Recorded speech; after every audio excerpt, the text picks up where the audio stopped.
Welcome to Podkey Slopcast, where Fable 5 looks impressive, expensive, and a lot messier up close. The headline version is easy. Anthropic shipped a model that crushes benchmarks and writes serious code. The harder part is that the same release is wrapped in aggressive safety fallbacks, higher prices, and data handling choices that could make enterprise buyers flinch. Anthropic is clearly trying to mark this as a new tier, not a routine update. The hierarchy now goes Haiku, Sonnet, Opus, Fable, and calling it Fable 5 instead of Opus 4.9 is branding with a purpose. That move tells developers and buyers, treat this as a generational jump, budget for it differently, and expect different behavior. That framing matters because naming can create a halo effect. A model can be genuinely better and still be marketed in a way that encourages people to overread every early demo. On the evidence we do have, Fable 5 looks materially stronger than GPT 5.5 in several high-stakes domains. On the exploit cybersecurity benchmark, it scored 78% versus 34%, which is not a rounding error or a modest edge. That's a big gap. On Health Bench, it posted 66% against 51.8%, and in coding the numbers are even more dramatic, 29.3% on Frontier Code versus 5.7% for GPT 5.5, plus a 91 out of 100 score on a Senior Engineer benchmark versus 62 and 63 for GPT 5.5 and Opus 4.8. A benchmark isn't the same thing as product reliability, but once the gaps get this large, the burden shifts. Skeptics can still ask whether the tests are representative, but it gets harder to argue there's no real capability jump here. CASA's performance cost test adds an important qualifier. Fable 5 beat the Composer 2.5 baseline by 8 points, but it did so at higher cost. So the honest summary isn't just that it's better. It's better in ways that may matter a lot, especially for coding and technical reasoning, but the cost curve is part of the story, not a footnote. Now to the part that's creating the most heat.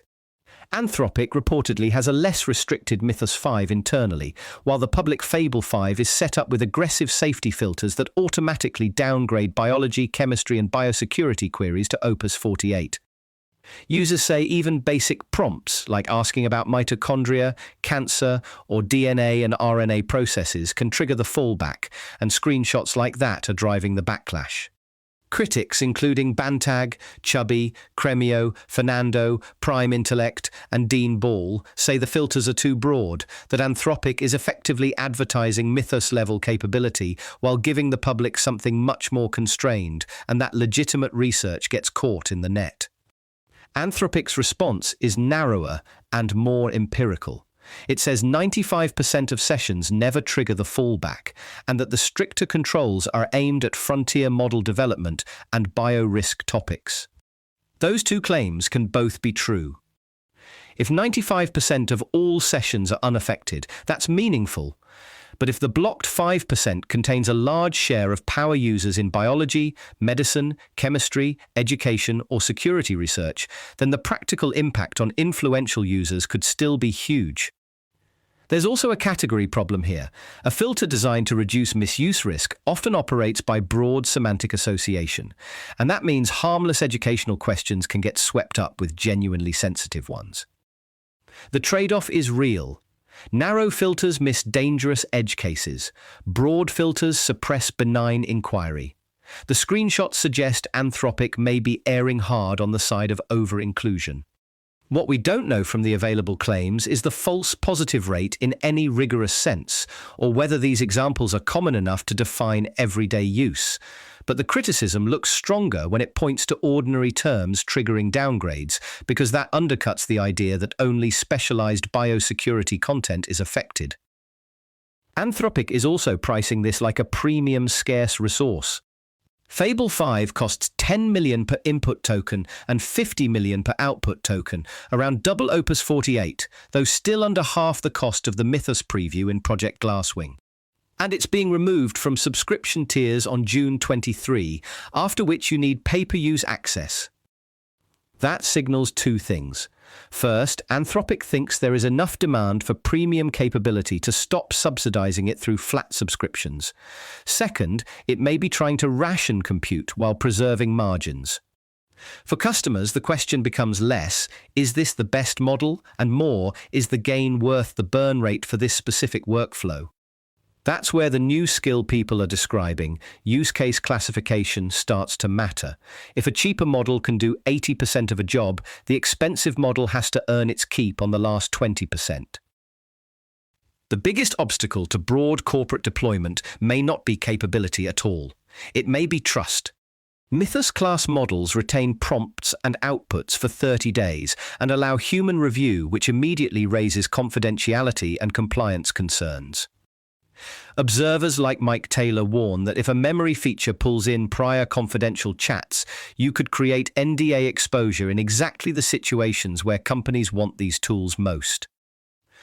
Commentators like Rohit argue that the 30-day retention and human review are hard to accept in enterprise settings, and that feels plausible. To be fair, these policies may be temporary safeguards for monitoring a more powerful model in the wild. That is a reasonable safety motive. But the second-order effect is straightforward. The customers with the most valuable code, legal work, health data, and internal documents are often the least able to tolerate ambiguous retention policies. So Anthropic may have a model that is unusually useful for enterprise work, while also imposing the exact governance terms that slow enterprise adoption.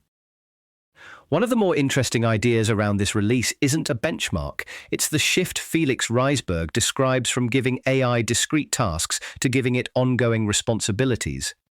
Instead of saying, fix this bug, you say, keep watching crash reports and intervene when a pattern appears. That matters because a stronger model doesn't just answer better. It can stay in the loop longer, maintain context, and reduce the number of human handoffs. Predictions that by 2027 software will be organized around long-running agents and IDEs will feel more like autonomous coding companions are still forecasts, not facts.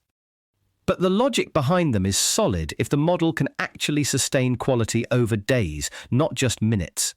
Nate B. Jones calls the missing skill task imagination, which is basically the ability to design multi-step, multi-day assignments instead of tossing out short prompts and hoping for magic. That sounds right. More capability raises the ceiling, but only for users who can decompose work, set guardrails, and decide where autonomy is helpful versus reckless. The coding examples are the clearest reason people are excited. Riley Brown says 4 prompts were enough for Fable 5 to produce a functional Swift app replicating Replit Mobile, including sandboxing and database integration.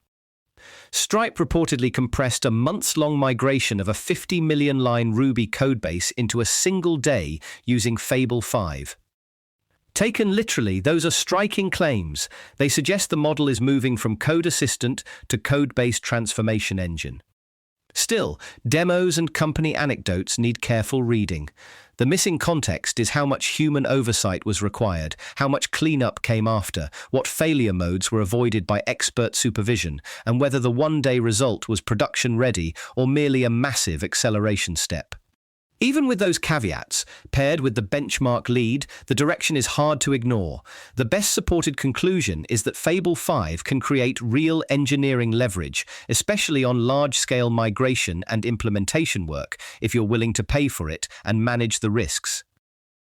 So the balanced read is pretty simple. Fable 5 looks genuinely stronger, especially for code and technical reasoning, and the concerns around filters, cost, and data handling are also real. The story here isn't hype or panic. It's that capability and deployability are moving on different timelines. This is Podkey Slopcast. Thanks for listening. This episode was generated by Podkey. Create your own at podkey.fm.